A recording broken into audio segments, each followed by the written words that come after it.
Hello guys, welcome back to my channel. তোমরা সবাই কেমন আছো? আশা করছি তোমরা অনেক অনেক ভালো আছো, আর আমিও ভালো আছি। আর তোমাদের প্রত্যেকের সুস্থতা কামনা করে আমি আজকের ভিডিওটা শুরু করছি।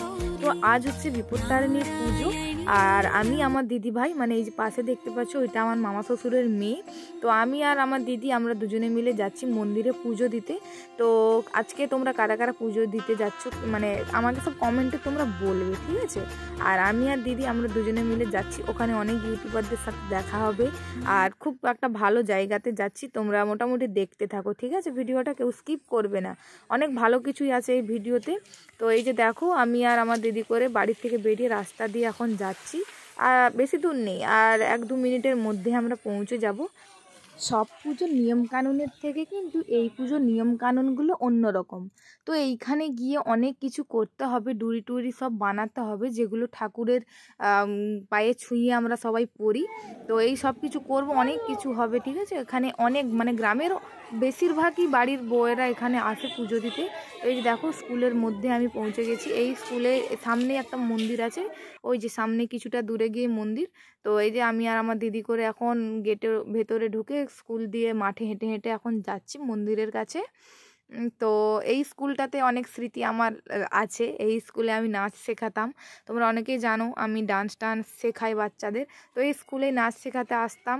তো সেই দিনগুলো মনে পড়ে যাচ্ছে। এখন ইউটিউবের ভিডিও আর বাড়ির কাজের চাপের জন্য সেই মতো স্কুলে আর শেখানো আমার হচ্ছে না। তো যাই হোক, অনেক দিনের পর এই জায়গাতে এলাম, খুব ভালো লাগছে। এই যে আমরা চলে এসেছি পুরোপুরি একদম মন্দিরে। দেখো এইখানে অনেক অনেক কাকিমা বোনেরা আসছে, আর এই যে বাচ্চা দেখতে পাচ্ছ সাইডে এইদিকে চলে গেল, সাদা জামা পরা, একটু ব্রাউন কালারের চুল, ওই বাচ্চাটা আমার কাছে নাচ শিখতো। আরও এখানে আমার স্টুডেন্ট কয়েকজনই আছে। তো এই যে এখানে সবাই পুজো টুজো দিচ্ছে, আর আমরা ওইখানে পুজোটা মানে ডালাটা আমরা দিয়ে দিই, তারপর ওই সাইডের দিকে যাব ডুরি বানাতে। তো দেখো এইখানে সব ইউটিউবাররা অনেকেই আছে, ওদের সাথে তোমাদের আলাপ করিয়ে দেবো। আর এখানে সবাই ডুরি বানাচ্ছে, আমরাও ডুরি করব। তো চলো, এই যে আমার ননদ বসে গেছে, আমিও ওর সাথে আছি। আর প্রচুর রোদ, তাই ক্যামেরা সেই মতো করতে পারছি না, আর ক্যামেরা করার মতো কাউকে পাচ্ছিলাম না। বাচ্চাদের বলেছি কিন্তু কেউ করছে না সেই মতো, মানে পারছে না, ছোটো বাচ্চা তো ওরা। তো এই যে দেখো আমি ধরে রেখেছি, আর আমার দিদি ডুরিগুলো বানাচ্ছে, আর আমার ভাগনা ক্যামেরাটা করছে। ও অনেকটাই ছোট, তাও আমি বলতে, আর আমাকে অনেক অনেক ভালোবাসে আমার ভাগনা। তো ছোট বাচ্চা তো, ক্লাস 3 না 2-তে পড়ে মোটামুটি, আমার অতটা খেয়াল হচ্ছে না। এই দেখো এতগুলো আমরা ডুরি বানিয়েছি। তোমরা কি এরকম ডুরি বানাও? এই পুজোটা মানে বিপত্তারিণীর পুজো দিতে গেলে আমাদের কিন্তু এরকম ডুরি বানাতে হয়, দিয়ে একটা পুরোহিতের হাতে পরাতে হয়, পুরোহিত আমাদের হাতে পরাবে। মানে এই পুজোর অনেক রকম নিয়ম, 13 রকমের ফল, 13 রকমের ফুল, 13টা ডুরি, মানে বিভিন্ন রকম 13টা ডুরিতে 13টা গিটি বাঁধতে হবে। মানে এই দিদি ভাইরা আমার মানে পাড়াতে একদম বাড়ি। তো সম্পাদি একটু হাই করে দাও সবাইকে। হাই বন্ধুরা, হাই বন্ধুরা। তো এদেরকে তোমরা দেখে থাকবে, এদেরকেও নিলাম, ভাবছি ভিডিও করছি মানে সবাই এক জায়গাতে এসেছি, ভিডিও না করে থাকা যায়, তাই ভিডিওটা করলাম, ঠিক আছে?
আমাদের কিন্তু পুষ্পাঞ্জলি দেওয়া হয়ে গেছে। আর তারপরে সবাই মাকে একে একে প্রণাম করে নিচ্ছে, আমরাও প্রণাম করে নিয়েছি। তো চলো আর ভিডিওটা বেশি বড় করব না, আর ভিডিওটা তোমাদের কেমন লাগলো অবশ্যই কমেন্ট করে জানাও। তো আজকের মতো টাটা, আবার খুব তাড়াতাড়ি আবার ব্লগ আসতে চলেছে, তোমরা এইভাবে আমাকে ভালোবাসা দাও। সবাই ভালো থাকো, সুস্থ থাকো, টাটা। নেক্সট ভিডিও খুব তাড়াতাড়ি।